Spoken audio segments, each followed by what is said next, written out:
Hyvää iltaa Ylen urheilutoimituksesta. Helsingin IFK otti toisen peräkkäisen voittonsa Lahden Pelikanssista ja kamensi jääkiekon SM-liigan puolivälieräsarjan 2-3. Valkoasuinen HJK siirtyi johtoon vajan 10 minuutin pelin jälkeen helsinkiläisten avausmaalin viimeisteli Vincent Marlowe.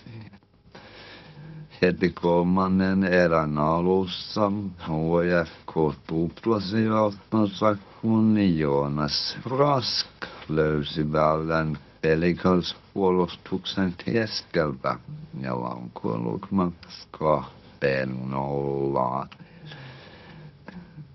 IFK:n Niiro Pakarinen laukoi vielä tyhjiin ottelun päätöslukemat 3-0. Seuraavan kerran joukkueet kohtaavat lauantaina Helsingissä. Tämä kova taistelu ja sitkeyttä. Tyly voitto. Minkälainen oli joukkueen sellainen mentaliteetti tähän peliin lähdetessä? Totta kai kaikilla tiedossa, että kausi oli katko. No joo, ja sit kyllähän tässä niinku pitäis vaan pelata ja uskaltaa pelata ja niinku, että ei mietti sitä tulosta liikaa ja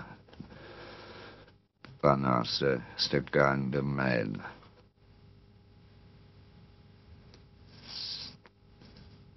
Mikkelin Jukurit kavensi puolivälieräsarjan 2-3 Kärppiä vastaan, kun se haki vierasvoiton Oulusta.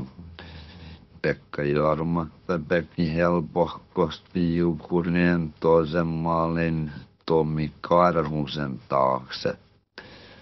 Jukurit oli tehokas toisessa erässä, jossa se takoi 10 minuuttiin 3 osumaa.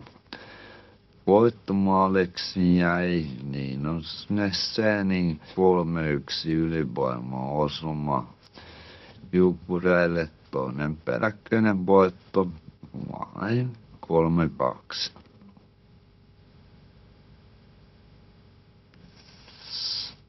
Tampereella Tappara kukisti TPS:n. Veli-Matti Savinainen teki Tapparan 3-1 voittomaalin toisessa erässä tyylikkään ylivoimakuvion päätteeksi. Tappara voitti 5-2 ja johtaa sarjaa nyt voittoon 3-2. Sarja on katkoa tamperelaisille lauantaina Turussa.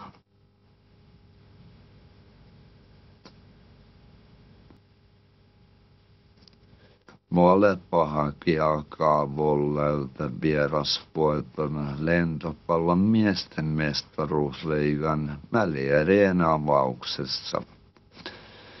Hallitsevan mestari Molepa oli etenkin toisessa erässä ylivoimainen. Erän vieraille peräti 10 pisteen erolla. Tasainen kolmas erä ratkesi 20 pistettä tehneen Gabriel Frankan torjuntaan. Palepalle voittoiden 3-0. Toisessa välierässä Hurrikanin Loimaa avasi sarjan 3-1 voitolla Savovolleista. Finaalipaikkaan vaaditaan 3 voittoa.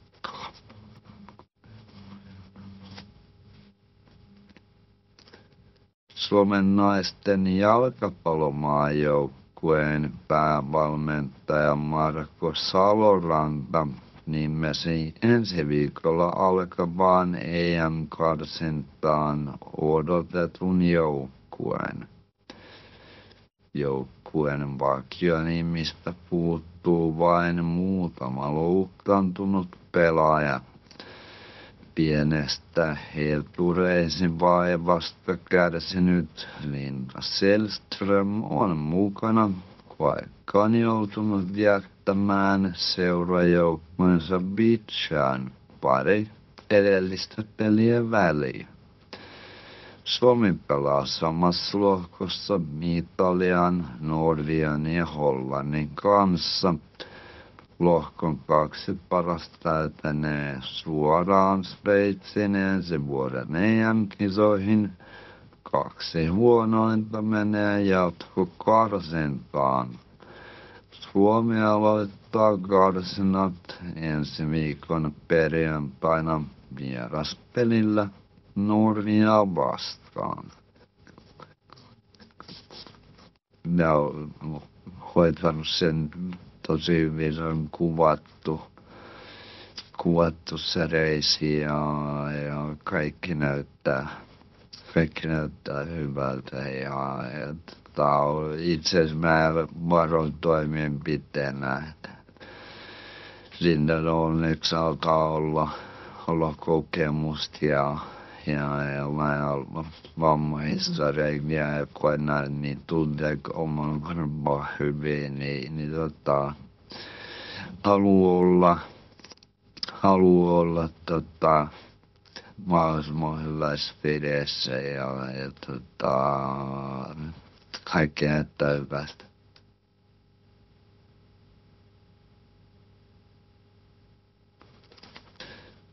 Tässä liigan puolivälierät jatkuvat huomenna Yle Areenan jääkiekkokierroksella.